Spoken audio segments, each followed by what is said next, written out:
HVAC engineers, you probably use this equation right here all the time. The sensible heat equation for air, Q equals 1.1 times CFM times delta T. Or maybe for you that coefficient is 1.08. But my point is, do you know where that coefficient comes from? If you look at the units on both sides of this equation and you try and reconcile them, you realize real quickly that this coefficient is doing a lot of work. So I'm going to derive exactly where we get this 1.1, why it only works with these units, and I'll explain where it doesn't work. So let's get started. This equation starts with Q equals MCAT. Do you remember the Q equals MCAT equation from thermodynamics or heat transfer classes? This is the fundamental heat formula. And we've got Q, which is heat. We've got M, which is mass. We have C, which is specific heat. And specific heat is the amount of heat that is required to raise 1 unit of mass up by 1 degree. And then delta T is, of course, temperature change. So the number of degrees that are changed. Now, if I were to write this equation using units that I'm familiar with, like BTUs and pounds and Fahrenheit, then it would look like this. Q is going to be in BTUs, M is going to be in pounds, C needs to be in BTUs per pound times degree Fahrenheit, and then my delta T is of course in degrees Fahrenheit. So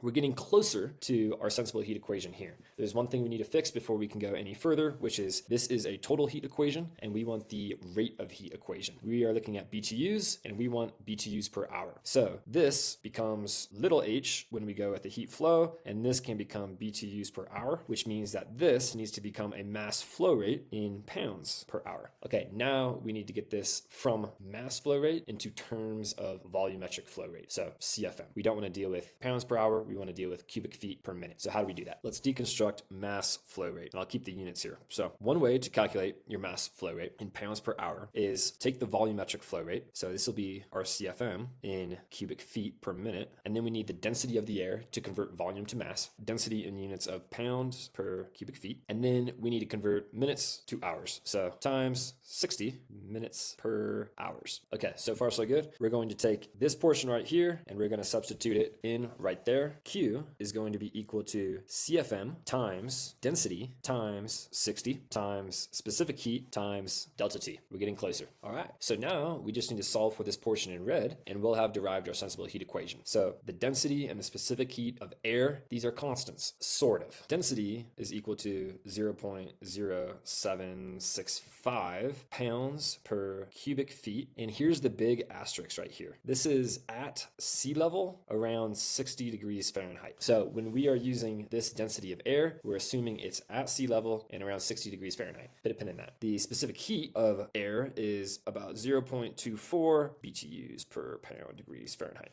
So you can do the math with me. 0.0765 times 60 times 0.24 equals 1.1. It's about 1.1. And that is how we get to our equation. Q equals 1.1 times CFM times delta T. Now, I hinted at the reason why this doesn't work all the time. And it's because built into this 1.1 or 1.08 in some cases is the assumption that your air is at sea level and it is around 60 degrees Fahrenheit. So if you're using the sensible heat equation for extreme temperatures or extreme elevations, like right now I'm currently in Colorado Springs and it is about 5,000 feet of elevation, I cannot use this simplified equation. I have to either calculate the different coefficient, or I just have to go back to the roots and use the density of air at my elevation to get a more accurate calc.